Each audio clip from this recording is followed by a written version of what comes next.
Srimatre Namaha, Guruji. Srimatre Namaha. One of the questions that comes to my mind is about communication. We communicate with others. We also, through our prayers, attempt to communicate with the universal consciousness. And is it true, or does it make sense, me asking this question?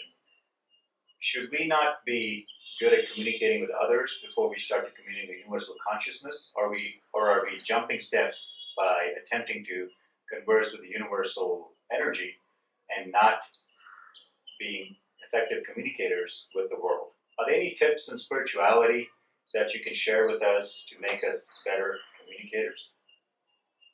Very good question, and very tricky question also, because your question itself is having the answer. First of all, when you say universal consciousness, does not include the world, does not include the people whom you talk on a materialistic. There is nothing called materialistic and spiritual at higher level. You consider it spiritual, it's spiritual everywhere. You consider it materialistic, even the puja is materialistic if you expect something as a result from the puja. It's a business. Even by doing a business, you do it like a puja, it's a puja. Ya Devi Sarvabhuteshu Vrutthirupen Samstha Namastastai Namastastai Namastastai Namo Namah Ya Devi Sarvabhuteshu Nidra Rupen Samstha. Even the sleep becomes a puja, even the drink becomes a puja, eating becomes a puja. That is a higher level. If you see, everything is spiritual. So, the first step in communication is to feel the other person is equal to God. Then, what you gain by that, you have respect, you're careful and watching your mantras called words.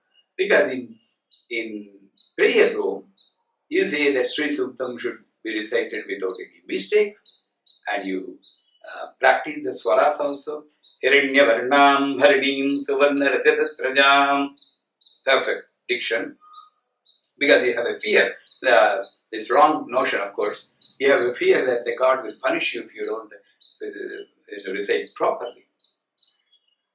And that fear makes you focus on the communication properly. Why don't you have the same fear when you're speaking with the other person? Why do you let the words flow without any control? Because you think this is a person, a human being, and that too in the level of our relationship. Wife, I can talk whatever I want. Husband, I can talk whatever I want. Children, take it for granted. Boss, I need to be very careful because I may lose my job. If God, I may lose my life. For God, I may lose my job. But with family members, I will not lose anything. That's a misnomer I am having. If I have the same fear that I may lose everything if I am not behaving properly, because there is nothing to lose. What you lose, your character, your personality, that is more important. No one is reality. So having said that, if you have that feeling in your mind that I am talking to you, I respect my communication because Vagdevi Vidmahe Brahma Patnita Dhimahi Tanno Vani Prachodayat Vagdevi. The speech itself is Saraswati. And I need to speak in such a way that I'm happy and the speech makes you happy in a form of knowledge, in a form of happiness, peace. Saraswati iti Saraswati. Rasa means happiness. So every communication, the person who is talking should not talk in a manner, I have to communicate, that's why I am. So most of the time you get frustrated. At that level, you communicate because you have to communicate. And then all the negative qualities will come. How many times I have to tell you? Eyes becomes.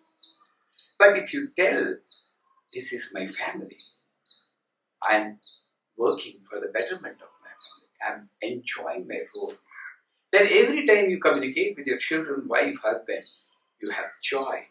When you have joy, you can give joy to others. When you don't have joy, you cannot give anything. Yet bhavam tad bhavati. So, the number one principle of communication is having respect to what you communicate, having a check on what you communicate. The right word to the right person at the right moment constitute communication. Not all the words are suitable. For a child, if I talk about aparoksha dhyanam, paroksha dhyanam, chitkala dhyanam, they will not understand. I need to be in their level and communicate. So communication. Another thing is focus on the subject. You cannot drift away from the subject. Just because you know a lot, it should not try to pour everything before them. What they want, you need to give, not what you know you want to give. That's another good quality. That check will prevent you from moving away. You ask me a question, well, if I talk about Lalita Sahasranam, Devi Bhagavatam, somehow making a link, because I don't know about your subject, that's a clever way of escaping the answer from you. So I just make a link to Devi Bhagavatam or Saundarya Lahari, and in Sankara Saundarya Lahari, Shankaracharya, half an hour speak, but what is going to happen? No. So another good quality of communication is sticking to the subject. Occasionally you may go here and there, but you stick to the subject. And the posture. When somebody is speaking, listening is also a communication in the reverse direction. Communication is not just one word, listening. Then, until the other person, I waited for your question to complete. The moment you said communication, communication is Vagdevi, no. Until you complete the question, I need to listen. And while listening, I need to put my mudra like this. Better clasp your hand. Because even in job interviews, this will help all the viewers who are viewing this. There is a small mudra which will ensure your possibilities of getting success in job interviews. You either clasp your hands like this at a lower level, or you can even put. But for that sake, don't put like this to the boss and then answer the question. Then never you may get job anywhere. But this is the posture. And the posture, the spine should be erect. Then the flow of energy will be uniform and smooth. Because when you are talking, if you are talking using your brain and remembering what you learned from internet or reading books, then the subject is limited. Clean this. Make it to sleep. Sing some lullabies. Make sleep. Then when it sleeps, the mind sleeps, the cosmic energy flows through your top sahasrara, flows all over the body. For that to happen, you need to keep your spine erect. You cannot speak like this because the energy flow is disturbed. So spine erect, mudra like this, focus on the subject. And next quality of subject is when you talk, you need to give enough pause between a sentence and sentence, and if you can, a word and word also. What happens is, if you focus on the word, mind is active and the communication is limited. Between the word and word, there is a silence. Silence is Krishna. Silence is Kali. Silence is knowledge.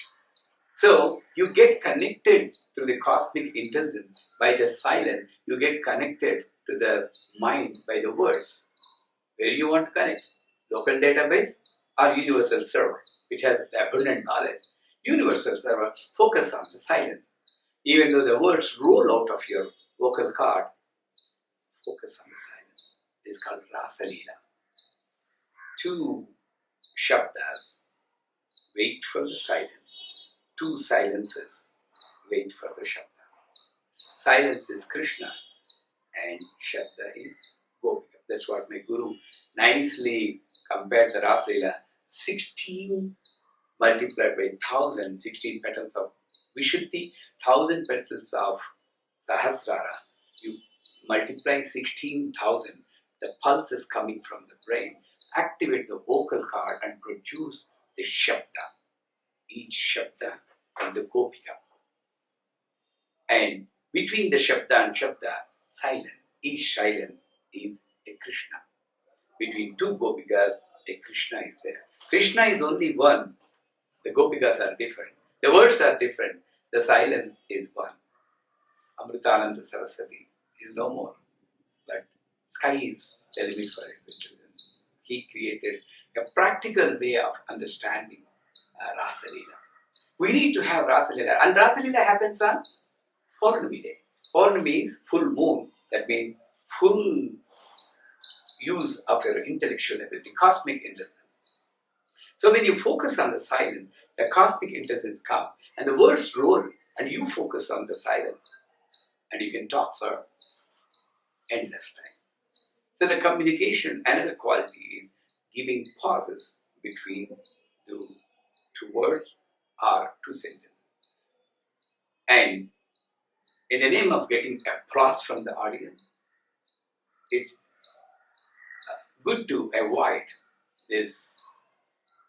Some people talk very fast and give a brief silence, and they know that the audience will clap. But they are clapping for your silence, not for your words. Abada, he stopped.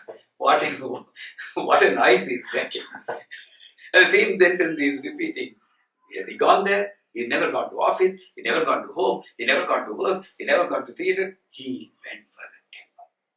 So what is the gist of this? He went for the temple. For that, so much energy is being wasted. So wastage of energy is to be avoided. So give it a pause. And often, the best communication is every sentence should be loaded without any expression except love, compassion. And while even in job interview, you make a direct eye contact. Only the guilty will bend their heads like this. Eye contact. In eye contact, you get connected and the other person cannot drift their eyes from you because you're confident of your subject. So making eye contact, seeing that you're, just because you know the subject, the anxiety to deliver everything in one stroke should be avoided.